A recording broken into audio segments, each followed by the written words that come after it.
नमस्ते। आज के इस वीडियो में मैं एक बेहद क्रिटिकल सिचुएशन के बारे में बताने जा रहा हूं, जहां आपके फॉरेन पार्टनर की कंसर्न्ड एम्बेसी भारत में शादी के लिए जो एनओसी की रिक्वायरमेंट है देने से साफ मना कर देती है। ऐसे सिचुएशन में यहां सबसे बड़ा कंसर्न यह है कि कोई विदेशी नागरिक बिना एनओसी के भारत में क्या शादी कर सकता है, और अगर हाँ तो इस एनओसी की जगह उस विदेशी नागरिक यानी जो आपका पार्टनर है उसके पास क्या क्या अल्टरनेटिव डॉक्यूमेंट्स हैं, क्या क्या दस्तावेज हैं जिसको एनओसी के जगह पे कंसीडर किया जा सकता है और आपको शादी करने के लिए अलाउ जो कंसर्न मैरिज रजिस्ट्रार है वो आगे कर सकते हैं। सो आज इस वीडियो के माध्यम से हमारा यह मुख्य उद्देश्य है कि आप इस मेन क्रिटिकल सिचुएशन को आप आसानी भाषा में समझें, और जो भी प्रॉब्लम अगर आपके शादी के एप्लीकेशन में अगर आती है उसको आप कैसे दूर कर सकते हैं, इसको अच्छे ढंग से समझ सकते हैं। तो चलिए इस वीडियो में आगे हम जानते हैं कैसे हम बिना एनओसी के इंडिया में शादी के लिए आगे बढ़ सकते हैं। यह समझना बहुत जरूरी है कि जब भी कोई भारतीय नागरिक किसी विदेशी नागरिक से जो कि आपका पार्टनर है जिससे आप शादी करना चाहते हैं भारत में अगर वो शादी करते हैं तो लोकल मैरिज रजिस्ट्रार अक्सर एक महत्वपूर्ण डॉक्यूमेंट है जिसे एनओसी, जिसको नो ऑब्जेक्शन सर्टिफिकेट या CNI certificate of no impediment कहा जाता है। यह इस बात का सबूत होता है कि वह विदेशी नागरिक इंडिया में शादी करने के लिए कानूनी रूप से योग्य है। इस डॉक्यूमेंट का सिर्फ यही एक पर्पज होता है, इसीलिए मैरिज रजिस्ट्रार इस डॉक्यूमेंट की मांग करते हैं। जैसा कि मैंने अपने पिछले वीडियो में ये बताया था कि एनओसी या सीएनआई आमतौर पर भारत के मौजूद आपके विदेशी पार्टनर के देश की एम्बेसी जारी करती है।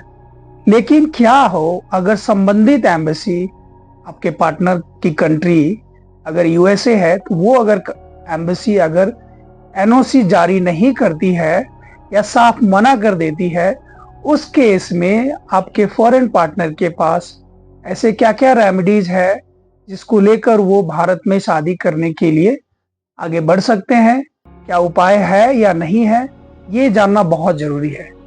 तो मैं आसान शब्दों में आपको समझाऊं कि जब आपका एनओसी कंसर्न एम्बेसी देने से मना कर देती है, कंप्लीटली रिफ्यूज कर देती है, इसके बावजूद भी आपके पास अल्टरनेटिव डॉक्यूमेंट्स होते हैं जिसकी वजह से आप आगे बढ़ सकते हैं और शादी कर सकते हैं। आपको जानकर ये खुशी होगी कि जब आपके पास एनओसी नहीं होता है, इसके बावजूद भी आपके पास 3 उपाय है जिसके तहत आप शादी के लिए आगे बढ़ सकते हैं और मैरिज रजिस्ट्रार आपके मैरिज एप्लीकेशन को कंसीडर कर सकते हैं। तो आइए जानते हैं पहला रेमेडी क्या है। पहला रेमेडी है सिंगल स्टेटस एफिडेविट या मैरिटल स्टेटस सर्टिफिकेट। यह पहला उपाय है जिसके तहत आपके विदेशी पार्टनर एक सेल्फ डिक्लेयर्ड एफिडेविट यानी हिंदी में हलफनामा तैयार कर सकते हैं। इसमें उन्हें अपना नाम, उम्र, पासपोर्ट डिटेल्स और अपने मैरिटल स्टेटस की घोषणा करनी होती है। मतलब ये कि क्या वो सिंगल है या नहीं है, तलाकशुदा है या विधवा है, विधुर है, और कानूनी रूप से शादी के लिए योग्य है या नहीं, ये वहां पे आपको बताना पड़ेगा। इसके अलावा मैरिटल स्टेटस सर्टिफिकेट के लिए आपके विदेशी पार्टनर को अपने देश के लोकल म्युनिसिपल गवर्नमेंट बॉडी हो, वाइटल स्टेटिक ऑफिस होते हैं या वहां के किसी कोर्ट से मैरिज पर्पज के रिक्वेस्ट पे जारी करवा सकते हैं। ध्यान रखने वाली बात यह है, सबसे जरूरी बात यह है कि क्या ये डॉक्यूमेंट्स इंडिया में वैलिड है।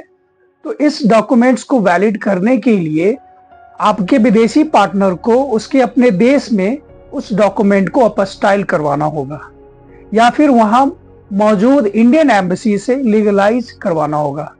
दूसरा है लीगल एक्सपर्ट द्वारा फॉर्मल रिप्रेजेंटेशन। यह दूसरा उपाय है जिसके तहत आप एक legal expert, legal council, lawyer जिसको एक अच्छी समझ है फॉरेन मैरिज को लेकर, अच्छा एक्सपीरियंस है, उसके द्वारा एक formal representation concern marriage registrar जो कि इंडिया में जिस जगह आप करवाना चाहते हैं, जहां शादी आप करना चाहते हैं, उस कंसर्न मैरिज रजिस्ट्रार के सामने फॉर्मल रिप्रेजेंटेशन आप दे सकते हैं। इसके लिए आपको एक जो एक्सपीरियंस एडवोकेट है वो आपको एक कंप्लीट ड्राफ्ट तैयार करेगा, एक फॉर्मल रिप्रेजेंटेशन वो बनाएगा, जिसमें वो सारी चीज़ों का मेंशन किया जाएगा, जैसा कि आपने एफिडेविट जो बनाया, इसके अलावा मैरिटल स्टेटस सर्टिफिकेट का जिक्र करना। इसके साथ साथ फॉर्मल रिप्रेजेंटेशन में भारत के विभिन्न हाई कोर्ट या सुप्रीम कोर्ट के द्वारा दिए गए लैंडमार्क जजमेंट, जिसमें ये साफ बतलाया जाता है कि अगर आपके फॉरेन पार्टनर के पास एनओसी नहीं है या उसको नहीं दिया गया है तो वो एलिजिबल हैं शादी करने के लिए, अगर उनके पास अल्टरनेटिव डॉक्यूमेंट है और वो ये क्लियरली साबित करता है कि वो सिंगल है और शादी करने के लिए योग्य है कानूनी रूप से। तो ये फॉर्मल रिप्रेजेंटेशन में दर्शाना होता है, जो कि एक एक्सपीरियंस लॉयर जिनके पास नॉलेज है वही कर सकते हैं। नाउ अब चलते हैं हम तीसरा और आखिरी उपाय, हाई कोर्ट में रीट याचिका दायर करना। इसमें अगर फॉर्मल रिप्रेजेंटेशन देने के बावजूद मैरिज रजिस्ट्रार आपके मैरिज एप्लीकेशन को क्लियरली रिजेक्ट कर देता है या प्रोसीड ही नहीं करता है, आपको डिले करता है, इस केस में आपके पास यह आखिरी रास्ता है जिसके तहत आप भारत के हाई कोर्ट, जो कि आपका कंसर्न हाई कोर्ट अगर दिल्ली में है तो दिल्ली में, बेंगलोर में है तो कर्नाटका हाई कोर्ट है, मुंबई है तो बॉम्बे हाई कोर्ट, इन हाई कोर्ट में आप याचिका दायर कर सकते हैं थ्रू रीट पिटीशन, जिसमें आप ये बताएंगे कि आपके पास अल्टरनेटिव डॉक्यूमेंट्स हैं और आप योग्य हैं शादी करने के लिए। आपको मैं यह भी बता दूं कि जो रीट पिटीशन फाइल किया जाता है इसके तहत, उस रीट का नाम है रीट ऑफ मैंडामस, जिसमें हाई कोर्ट सख्त आदेश देती है सब ऑर्डिनेट ऑफ गवर्नमेंट ऑफिशियल को कि वो अपना काम अच्छी ढंग से करे और बकायदा जो पर्पज है वो फुलफिल लेना बहुत जरूरी है। मतलब कि आपका फॉरेन पार्टनर कानूनी रूप से योग्य होना बहुत जरूरी है। आपको जानकर ये खुशी होगी कि ये जो रीट पिटीशन है ये जनरल लिटिगेशन जो कि बहुत लेंदी होता है वैसा नहीं है, ये काफ़ी एक्सपीडियस लिटिगेशन है, जिसमें आपको जुडिशियल रिलीफ बहुत कम समय में मिलता है। मोस्ट प्रोबेबली आपको 1 से 2 डेट के अंदर आपको हाई कोर्ट रिलीफ दे देगी, अगर जो कोर पर्पज है आप उसको फुलफिल करते हैं, जो कंडीशन है वो आप फुलफिल करते हैं और जो आप डॉक्यूमेंट प्रेजेंट करते हैं वो वैलिड होना बहुत जरूरी है। सो ये 3 रास्ते आपके पास बचते हैं जब आपके पास एनओसी नहीं होता है, और इन 3 रास्तों के तहत आप आराम से इंडिया में शादी कर सकते हैं। जुडिशियल प्रेसिडेंट्स है, जजमेंट्स है, जो इन चीजों को पुख्ता करता है। वीडियो के आखिरी में यह जानना आपके लिए बहुत क्रूशियल है कि मैरिज रजिस्ट्रार द्वारा मांगे जाने वाली एनओसी, मैरिज के लिए जो एनओसी मांगा जाता है वो एक एडमिनिस्ट्रेटिव डॉक्यूमेंट है। मतलब ये कि एनओसी का जिक्र पूरे स्पेशल मैरिज एक्ट में कहीं नहीं किया गया है।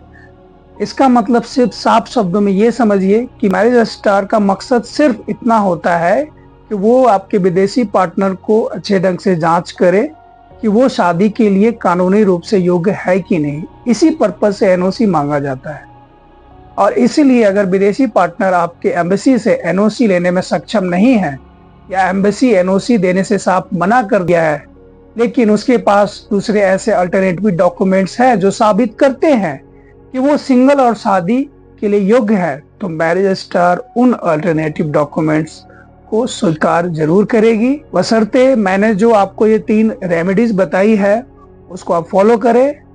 आप मैरिज एप्लीकेशन में डेफिनेटली सक्सेस होंगे। आशा करता हूं कि ये वीडियो आपको काफ़ी पसंद आई होगी, काफ़ी इंफॉर्मेटिव है, जो आपके मैरिज एप्लीकेशन में अगर ऐसी कोई असुविधा है उसमें ये कारगर होगी और आप आसानी से शादी कर पाएंगे इंडिया में। सो फाइनली ये कहना चाहता हूँ कि अगर ये वीडियो आपको बहुत अच्छी लगी है तो कृपया इसको शेयर करें और चैनल को सब्सक्राइब करना ना भूलें। मैं ऐसे ही बेहतर वीडियो आपके लिए लाता रहूँगा। तब तक के लिए अपना ध्यान रखिए। Thank you so much. नमस्ते।